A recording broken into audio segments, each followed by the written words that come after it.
Hello everyone, and welcome back to my channel, or welcome if you're new. This is your first video you're watching. I do have more videos you can go and watch if you're new, and I will hopefully be making a few more here in the future, so we will get on to that. So I wanted to update you guys. It's been a little while since my last video. I think the last one I did was at 7 weeks out, and I'm currently at about 3.5 months right now.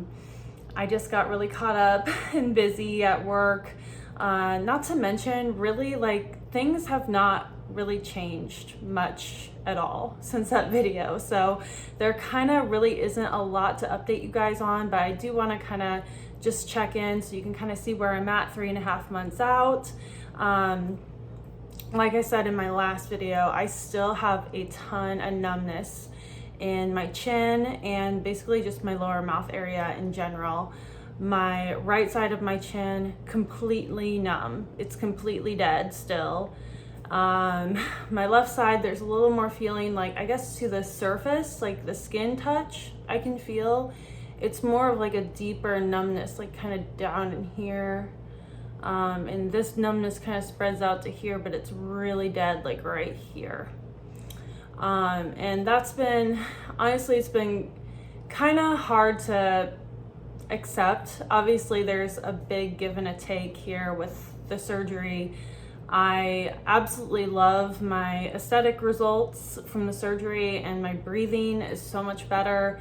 I've been having a lot less anxiety in the gym, and that all has been great and very much worth it. But there definitely has been the drawback with the numbness in the mouth. I know nerves take a really long time to heal. I think some people said like 1 to 2 years they've had some nerve damage where they haven't got feeling back. So I'm trying not to, I don't know. I guess I don't want to get my hopes up right now, like expecting it to come back. I don't expect full feeling to come back in my chin. I just know that will not happen. I'm just hoping for a little bit more than what I have now. Any amount more would be great. I do think I am maybe speaking and moving my mouth a little bit better from my last video, maybe a little bit, but probably not a whole lot better. It really has not changed much since then. It is what it is. I also still have popping really bad in my left side here. Whenever I open my mouth really wide, about right there, it always pops out, or kind of like side to side if I'm trying to chew things more now, it pops a lot. And it's not painful, but it is kind of, it's like nails on a chalkboard. I don't know, like uncomfortable feeling. My left side does pop a little bit, but not as much. My right side pops a little bit, but not as much as my left side. My left side's really bad. The doctor, the facial surgeon, did say that maybe my orthodontist can fix that with something with my braces. I don't know how that's possible. I guess we'll see.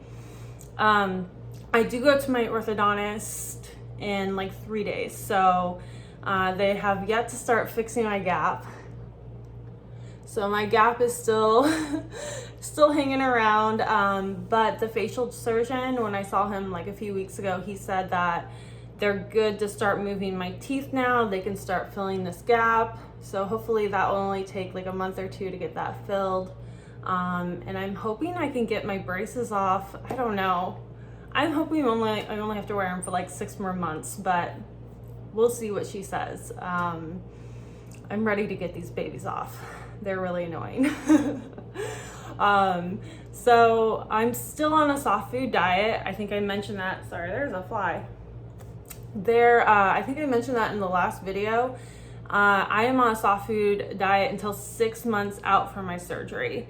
So I'm at 3.5 right now, so I have like 2.5 more months. Sometimes like late May, I think I'll be able to eat fully normal again.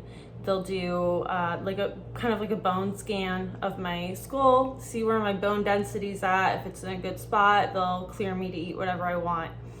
Now I will say that I'd probably, even if they cleared me to eat whatever I want, I probably won't be able to still at that time, just based on how I am right now. He kind of cleared me to eat a little bit more soft, chewy kind of things, like really, really tender chicken, which I haven't tried yet, but I eat my own like vegetarian seitan, fake meat kind of stuff, which kind of has a similar texture.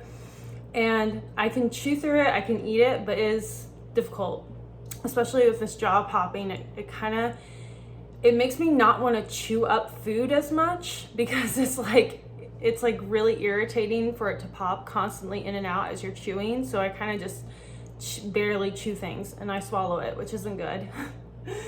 But hoping that I can get better at that. But I can tell you right now, I can't even imagine. I think one time I had something that had walnuts in it, or like very small pieces of walnuts that I didn't really have to chew. And walnuts are a pretty soft nut.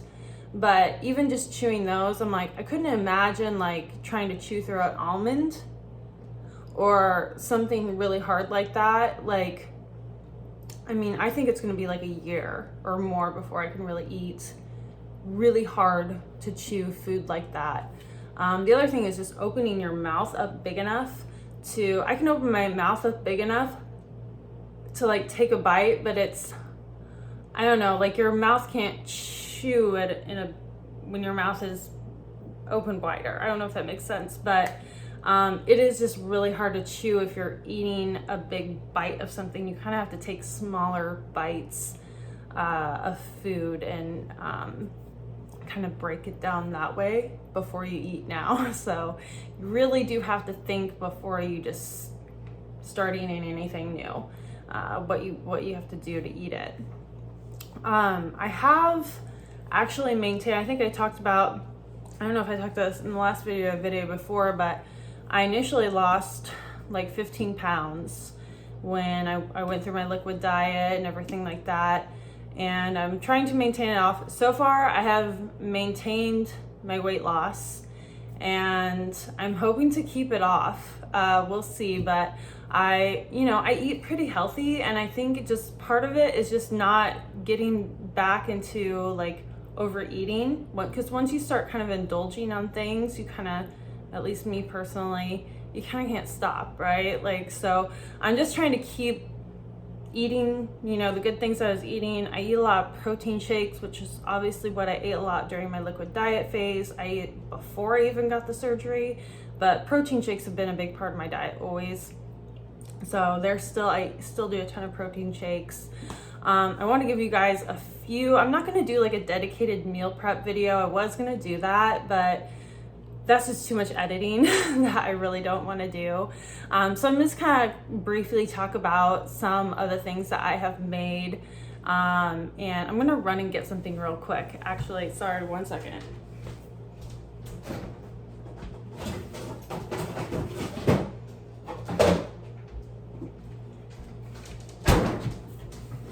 Sorry, I wanted to show you guys some of the brands of things I've been using.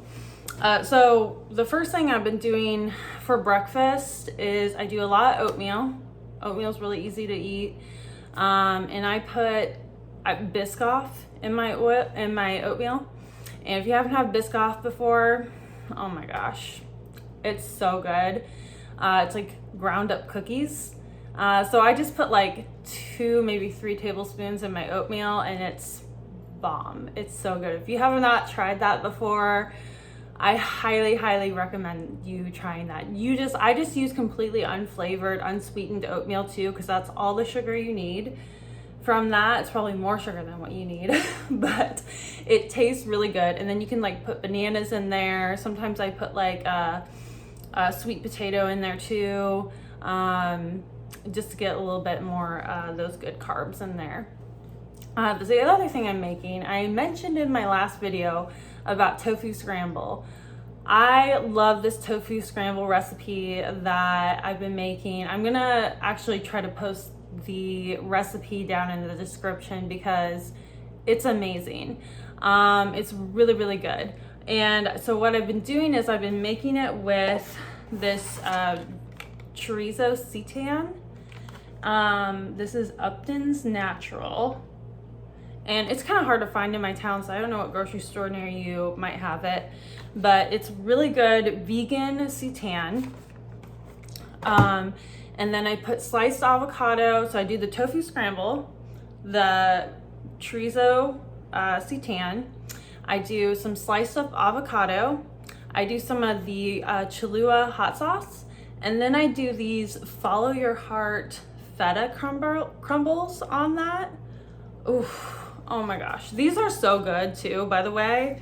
If you guys are vegan, this is like a must. You gotta get these vegan feta crumbles because they taste just like real feta. They're amazing. They're really, really good. The other thing that you can put in this, which I didn't think to do because honestly I just didn't have time, is some cilantro, lime, jasmine rice. I thought about making that, but it just didn't happen. So it's kind of like a tofu scramble, chorizo bowl, and it is so good. Like, I've been eating that, I'm not kidding you, like every week for the last like month and a half. It's so good. And the other thing, and I will also post this recipe down below, is it's like a butternut squash cauliflower soup. And I've been making this for a while. I made this back when I was on my liquid diet. And this is delicious. It's like kind of spicy. It's really, really good. And again, I put these feta crumbles on it because it adds that little bit of like creaminess to it. It's amazing. It's so, so good. So I'll put the recipe for the tofu scramble and the butternut squash soup in my description. You guys can try those out. They've been working really good for me. They have good protein in them. The soup, I have my unflavored protein powder that I put in my soup to add more protein in them. So really good options for you guys to try if you want. I think that's kind of all I have to update you guys with today. I'll kind of zoom in here so you can see my mouth, my teeth, like not much swelling. I mean, actually today I just started feeling some swelling like kind of over here. And I don't know if that means I'm getting more feeling back. That would be great, but yeah, it's doing pretty good. I think my next video that I plan to do, I'm gonna go back and re-watch my essentials video from before I had my surgery. And I'm gonna kind of review and see, okay, did I really need that? What maybe did I not buy that I should have? And kind of just do like a review of my essentials and maybe kind of, now that I'm post recovery, kind of be like, yeah, I needed that, or yeah, you don't need that. I'm kind of a minimalist and I like to save money, so I feel like if you don't really need some of this stuff, which you really don't buy it. Right? So I think that will be a video for the future. I don't know when it will be, maybe in the next month or two. So you can look forward to that. That is it for now, guys. I will see you in the next video. Thank you.